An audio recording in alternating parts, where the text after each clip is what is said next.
Oke guys, sebelum melanjutkan, jangan lupa like dan komen. Dan yang baru bergabung, jangan lupa subscribe dan aktifkan loncengnya.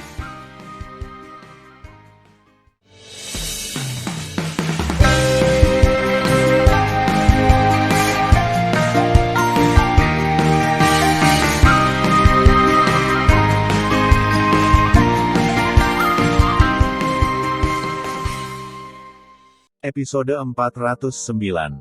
Melanjutkan cerita sebelumnya. Mendengar pidato itu, hewan-hewan berteriak dengan penuh semangat, "Jangan khawatir, Tuan, bawahan tidak akan pernah mengecewakan Anda."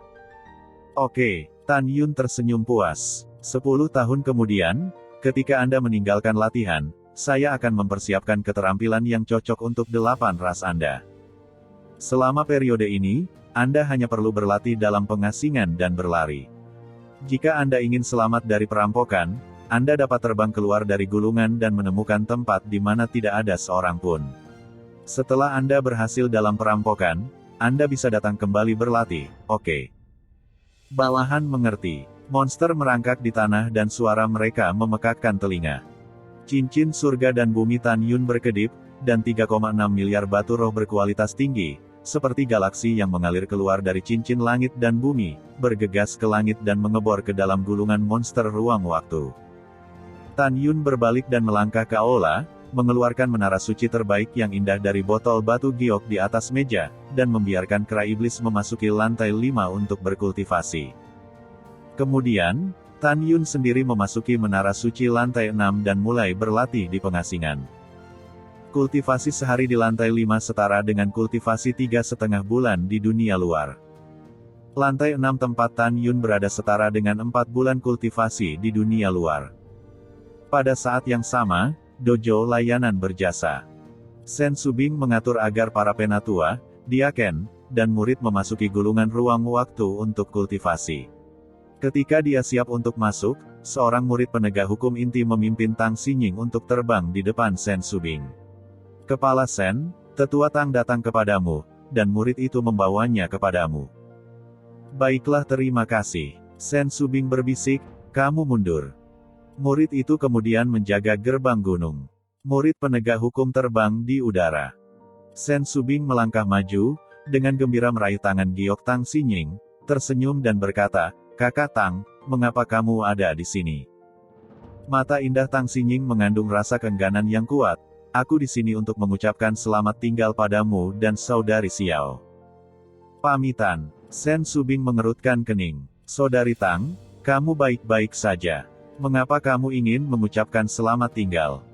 Tang Xinying menggelengkan kepalanya sedikit dan berkata, "Ceritanya panjang.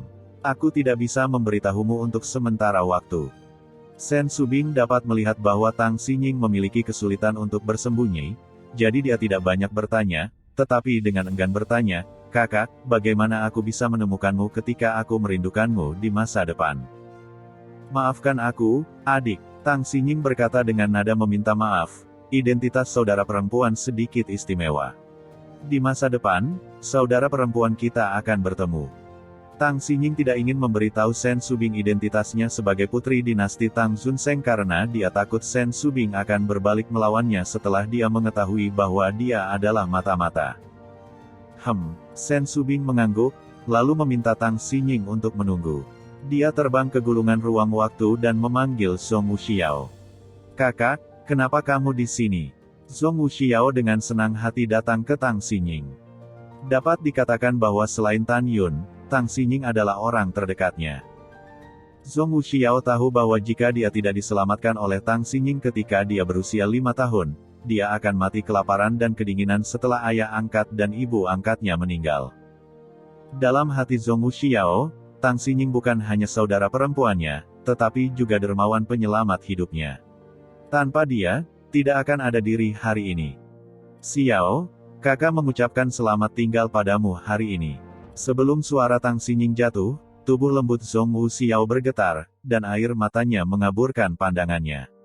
Dia melangkah maju dan memegang Tang Xinying dengan erat. "Kakak, Xiao tidak akan membiarkanmu pergi. Terisak-isak kemana kamu pergi, saudari?" Tang Xinying tersenyum dan menangis, mengelus kepala Zhong Wuxiao, "Gadis bodoh. kakak hanya pergi sebentar, bukan tidak kembali. Jangan menangis. Kakak, berapa lama kamu pergi? Zhong Wuxiao terisak. Dengan air mata di matanya, Tang Xinying berbisik, saya tidak tahu berapa lama, tetapi kita akan bertemu lagi suatu hari nanti. Jangan menangis. Tang Xinying menyeka air mata Zhong Wuxiao, tapi air matanya tidak bisa berhenti. Kakak, jika Xiao tidak menangis, jangan menangis juga. Zhong Wuxiao dengan cepat menyeka air matanya dan berkata. Tang Xinying tersenyum dan mengangguk. Segera, cincin langit dan bumi di antara jari-jari giok kian-kiannya melintas. Sebuah surat keluar dari tangan batu gioknya, tetapi dia melihat 4 kata, untuk Tan Yun, tertulis di amplop itu. Dia meletakkan amplop itu di tangan Zhong Wuxiao dan berkata, Xiao, tolong simpan surat ini dan berikan kepada Tan Yun setelah dia meninggalkan retret. Ingat, jangan tunjukkan kepada siapapun. Yah, aku ingat. Zhong Wuxiao bingung, kakak, mengapa kamu tidak memberikannya secara langsung? Tang Xinying sangat cantik sehingga dia merasakan sentuhan kepahitan di wajahnya.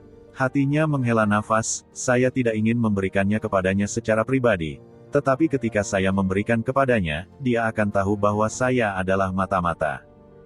Setelah desahan gelap, Tang Xinying tidak menjawab Zhong Wuxiao. Dia menyentuh Zhong Wuxiao. Kakakku punya hal lain untuk dikatakan kepada Subing. Kamu mundur dulu. Zhong Wuxiao memeluk Tang Xinying dengan erat dan berkata, kakak, Xiao akan merindukanmu. Hati-hati di sepanjang jalan. Setelah itu, Zhong Wuxiao melihat kembali ke Tang Xinying selangkah demi selangkah, dan segera terbang ke gulungan ruang waktu.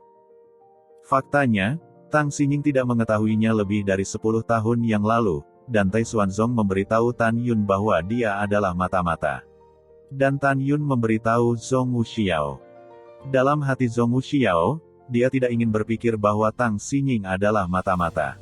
Dia hanya tahu bahwa dia adalah penyelamatnya sendiri.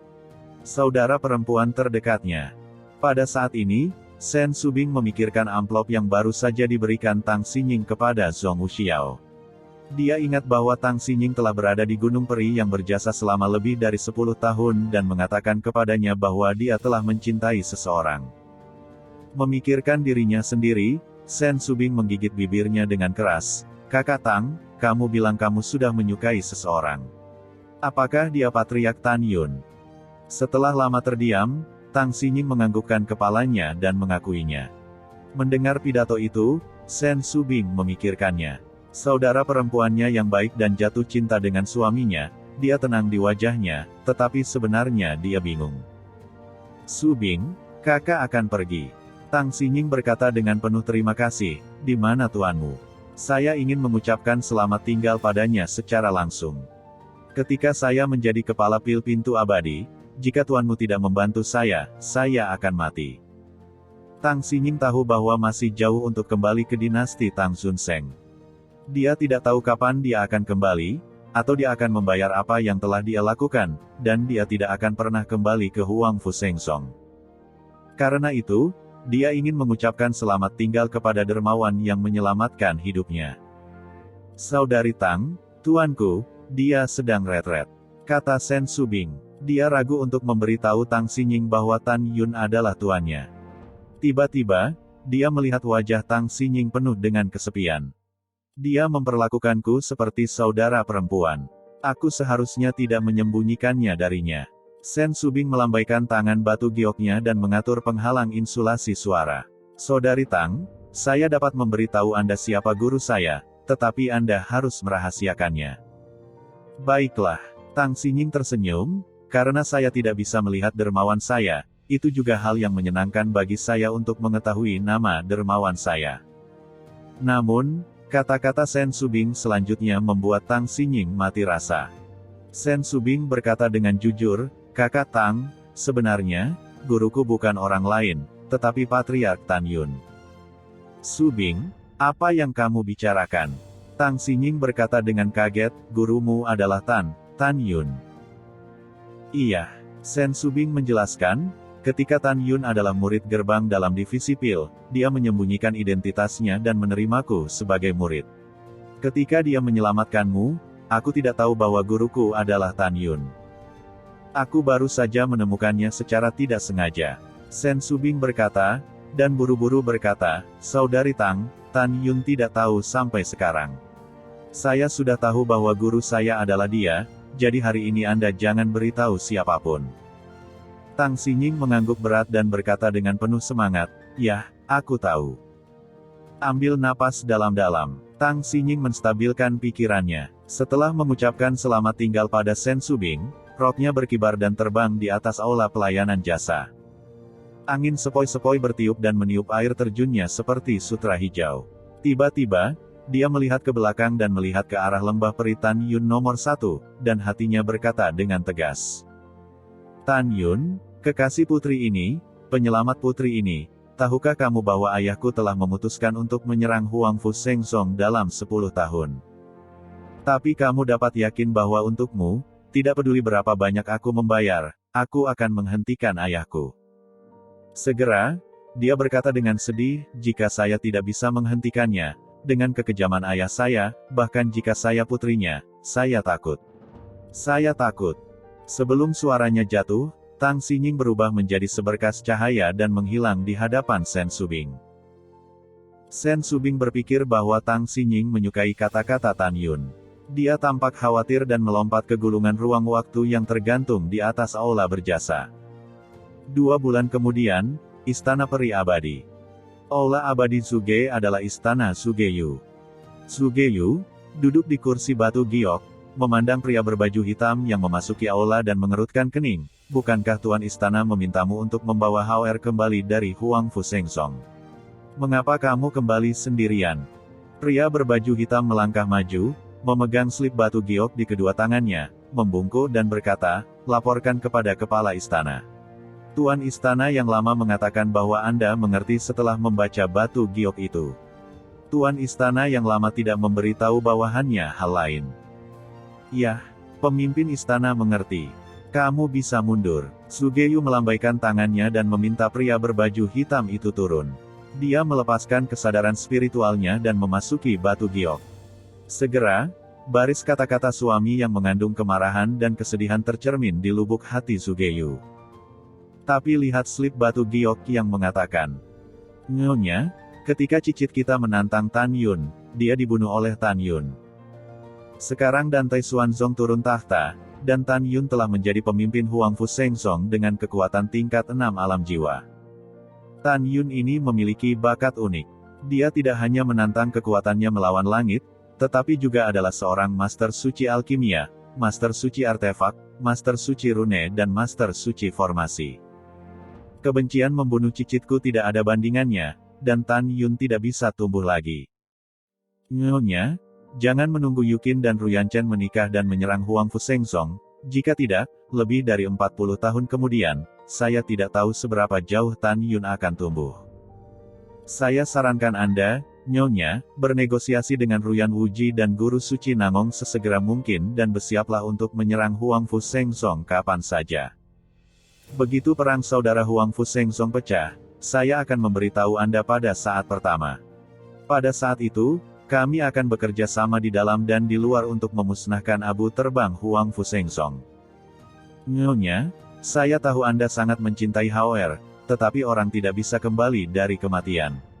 Saya harap saya minta maaf. Setelah Zugeyu melihat isi slip batu giok, slip giok jatuh ke tanah. Dia menangis dan menangis, HR, Tan Yun, dasar binatang buas. Aku Zugeyu bersumpah untuk tidak menjadi manusia jika aku tidak membunuhmu. HR, jangan khawatir, aku akan membalaskan dendammu. Aku ingin seluruh ayam dan anjing Huangfu Shengsong mati. Pada saat yang sama, Huangfu Shengsong, gerbang suci pelayanan berjasa, lembah abadi nomor 1. Sudah 2 bulan sejak Tan Yun retret, di dalam lantai 6 menara suci, Tan Yun telah menghabiskan 20 tahun. Tan Yun masih belum menyentuh 7 penghalang dari alam jiwa. Waktu berlalu cepat. Setelah 40 tahun lagi di menara, ketika Tan Yun menyentuh 7 penghalang alam jiwa, awan melonjak di atas lembah peri nomor 1. Dalam waktu singkat, awan gelap menutupi radius 30.000 mil. Jelas, Dengan Tan Yun menyentuh penghalang tingkat 7 alam jiwa, bencana kecil akan datang. Pada saat ini, itu seperti pahatan batu yang duduk bersila di pinggiran lembah abadi nomor 1, Guan Xuankong yang menjaga Tan Yun, tiba-tiba membuka matanya, memandang ngeri pada perampokan langit, dan berbisik pada dirinya sendiri, Patriark Dewa atau manusia. Perampokan kecil-kecil di ranah alam jiwa ini bahkan lebih mengerikan daripada perampokan kesempurnaan alam jiwa. Segera, Guan Xuankong melihat Tan Yun terbang keluar dari aula dan tergantung di bawah awan gelap yang luas. Guan Xuankong berteriak, "Patriark, perampokan kecil Anda sangat kuat. Anda harus lebih berhati-hati. Jangan khawatir, aku akan baik-baik saja." Apa yang ditakutkan dari perampokan langit kecil di alam jiwa? Suara penuh percaya diri belum jatuh, dan Tan Yun telah melesat menuju gunung kedalaman tanah suci berjasa. Setelah Guan Xuankong melepaskan kesadaran spiritualnya dan menyelimuti seluruh tanah berjasa, ia menemukan bahwa Tan Yun akhirnya datang ke pegunungan 60.000 mil jauhnya dan mulai menyeberangi perampokan. Selanjutnya, melihat Tan Yun menghadapi perampokan. Guan Xuankong, dia tampak seperti hantu. Melalui pengetahuan spiritualnya, ia menemukan bahwa Tan Yun memiliki perampokan di wajahnya dan tidak berlutut. Dia bahkan memilih untuk menyeberangi perampokan di udara. Anda tahu, berlutut untuk menyeberangi perampokan, kekuatan perampokan surga hanya 80%. Berdiri untuk menyeberangi perampokan adalah 90% dari kekuatan perampokan surga. Adapun Tan Yun, dia harus menanggung 100% kekuatan perampokan surga. Yang lebih mengejutkan Guan Xuankong adalah dia menemukan bahwa dalam setengah jam berikutnya, ada 11 jenis atribut kecuali atribut hewan dan atribut kuno. Guntur membombardir Tan Yun dengan kekosongan yang runtuh. Setengah jam kemudian, tubuh Tan Yun melonjak hingga 30 kaki dan mulai melawan bencana yang akan datang dengan tubuh yang kuat. Dalam waktu sekitar 1 jam, Tan Yun dipukul oleh perampokan lagi, dan dia naik ke kehampaan lagi dan lagi. Ketika awan gelap menghilang, Guan Xuankong melihat Tan Yun yang terluka, terbang kembali ke lembah peri nomor 1 dan memasuki menara suci terbaik yang indah ada di lantai 6. Setelah perampokan yang sukses dari Tan Yun, butuh 10 tahun lagi untuk menyingkat alam jiwa Hongmeng ke-7, yang sepenuhnya mempromosikan tingkat ke-7 dari alam jiwa. Butuh 160 tahun lagi untuk memasuki 8 tingkat alam jiwa. Butuh 180 tahun untuk memasuki 9 tingkat alam jiwa. Akhirnya, butuh 200 tahun lagi untuk berhasil mempromosikan kesempurnaan besar dari alam jiwa. Tan Yun menghitung waktunya. Sejauh ini, dia telah menghabiskan 610 tahun di Menara Suci. Dunia luar baru saja berlalu kurang dari 5,5 tahun. Ketika Tan Yun siap untuk melatih tubuh Hongmeng Ba, suara hormat Guan Xuankong terdengar dari lembah abadi nomor 1, "Patriark, bawahan Anda memiliki sesuatu yang mendesak untuk dilaporkan." Alis pedang Tan Yun sedikit berkerut, katana. Segera, suara Guan Xuankong terdengar lagi, "Lapor ke Patriark. Lebih dari 20 tahun yang lalu, Patriark tua mendengarkan pendapat Anda dan mengirim yang kuat untuk duduk di Sekte kelas 1, Sekte Long Yunzong. Baru saja, ada berita dari Long Yunzong bahwa ada ratusan orang kuat alam jiwa mencoba menghancurkan Long Yunzong. Namun, tidak peduli bagaimana mereka diinterogasi, orang-orang ini tidak memberitahu asal mereka. Pemimpin Long Yunzong curiga bahwa dia berasal dari Istana Liu Tianxuan atau Istana Enam Surga, jadi dia segera mengirim seseorang untuk memberitahu Anda sesuai dengan pesanan Anda lebih dari 20 tahun yang lalu. Tolong membuat sebuah keputusan.